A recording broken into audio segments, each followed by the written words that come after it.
Magandang umaga guys. Ngayon ay 6:14 na umaga, March the 13th dito sa California. Papasok po ako sa work. Gagawa lang ako ng quick video kasi may mga nag-text sa akin kahapon at nabanggit din ni Mrs. kasi nanonood siya ng news about sa possible retaliatory drone attack sa California. So nag-escalate na nga tong giyera sa Iran. Sobrang binobomba ng Israel sa US. So alam niyo naman na yung balitang 'yon. Plano nilang gumante dito sa US, no? So may mga Amerikanong sundalo na rin ang namatay, may bumagsak na eroplano ng US kagabi yata. And then sobrang chaotic yung situation sa Middle East. Yung mga oil tankers galing sa Middle East hindi makalabas doon sa Strait of Hormuz ba yun? Kaya ang taas ng gasolina guys, every time na may gera dyan sa Middle East, for sure mag-spike up yung presyo ng gas, lahat ng mga bilihin ay magtataas, no? So siguro napansin nyo yan nung nagpakagas kayo sa mga sasakyan nyo and pumunta kayo sa grocery. So biglaan parang overnight or ilang araw na kalipas pa lang ng gera sa Iran, sobrang taas na ng mga bilihin. So, maaaring magkaroon talaga ng kahirapan, tagutom, pag humaba pa tong gera na to. Kaya, let's hope and pray matapos yung gera. Isa sa gera, wala talagang panalo, lahat ay talo, buong mundo, no? Lalo na pagka yung malalaking bansa yung nagigirean, like US,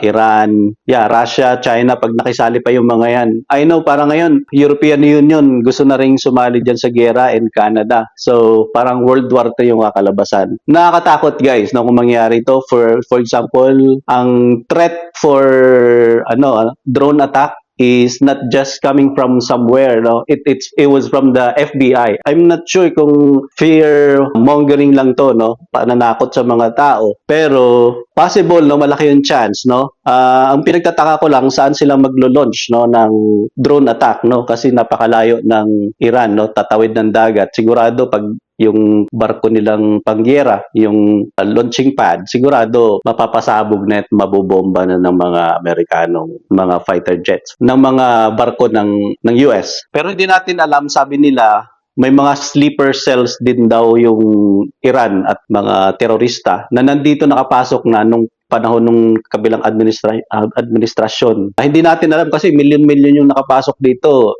Kung magkaroon ng 1,000, 2,000 mga sundalo pala na nakarating dito ng mga terorista.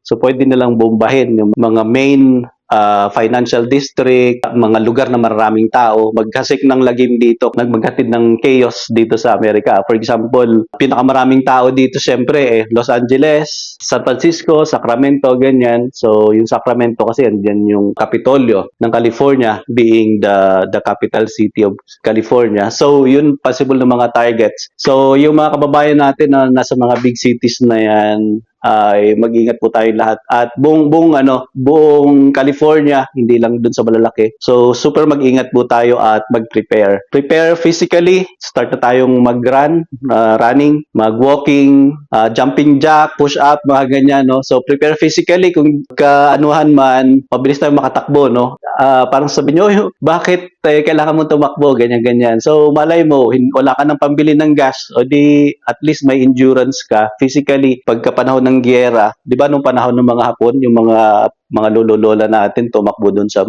bundok. So gano'n, no, kailangan natin physically fit tayo, no. 'Di ba yung mga sundalo ganyan, no? Maaring i-recruit din yung mga 18 and above, no. So sa giyera, lalo na kung World War III na talaga, so wala nang choice, no, hihilahin ka ng mga sundalo para mag-join sa army. So physically fit tayo dapat, tapos mag-prepare tayo ng mga pagkain. Unang-una pagkain, so bumili na tayo ng bigas, mga dilata, ganyan, anything to survive, no. Kasi pagdating ng panahon guys, survival of the fittest. Kung sinong mas handa, mas ready, mas sila yung magtatagal, no. Although pagka nuclear war, so patay tayo na naman lahat dyan, no.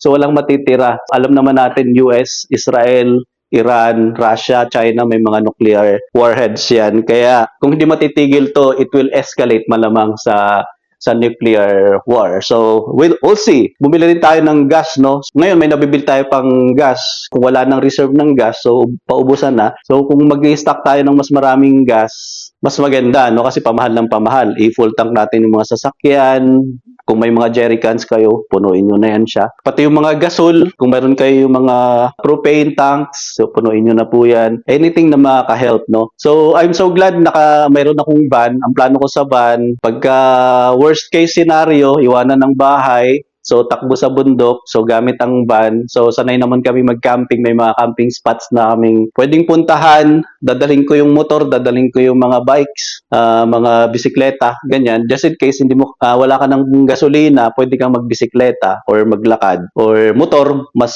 makakatipid ka sa gasolina. Halimbawa, kailangan mo mag-pick up ng groceries or ng supplies sa bayan. So, pwede mong gamitin yung motor. Walang masamang maghanda, guys, lalong-lalo sa mga panahon ngayon. Very uncertain yung ating panahon. Possible na may mga sleeper cells nga dito na possible umatake anytime. So, kahapon, kagabi, ay may umatake na naman sa Michigan. So, maraming sympathizers ng mga terorista, no, ng galit sa US and Israel. So, they're chanting death to America, death to Israel, ganyan, no. Maaring targetin talaga tayong dito sa Amerika. So, yun, guys, nagde-devotion din ako today. Ang title ng devotion ko is The Right Kind of Fear. The Lord is my light and my salvation. Whom shall I fear? Fear is paralyzing. So, kagabi pa nga, hapon pa ako, nasa trabaho, talagang ang isip ko, paano pag binomba yung California? Kasi specifically, yung FBI nagsabi, bubombahin yung California. So, hindi naman sinabi kung kailan, hindi sinabi kung saan. Pero buong maghapon yun, hanggang kagabi, niisip ko yun, guys. Kaya, very timely, oh. Nag-advance ako kasi dito sa devotional ko, March 27. The right kind of fear is the fear of the Lord. The Lord is my light and my salvation. Whom shall I fear? Sa mundo na to ng kadiliman, God is our light. And parang wala namang ibang makakapag-save sa atin kundi si Jesus Christ. So inisip ko mga as Christian, yung mga kaguluhan na to ay signs of the times, di ba? Parang magkakaroon ng mga gera, tagutom, taghirap, yung evil ay lalaganap. So, tama yung Bible, di ba?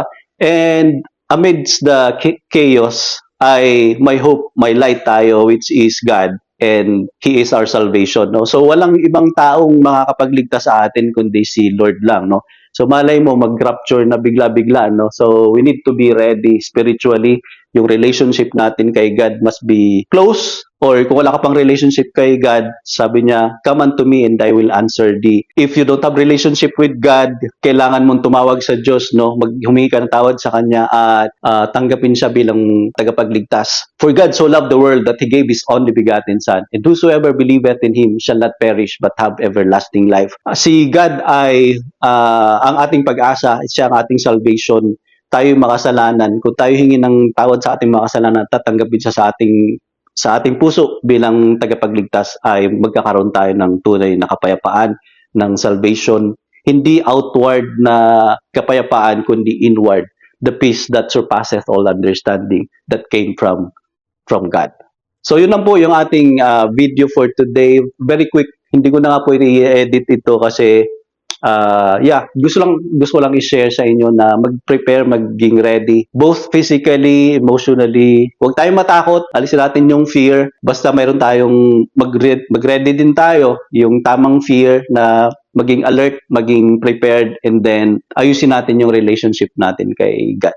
Thank you so much. Bye!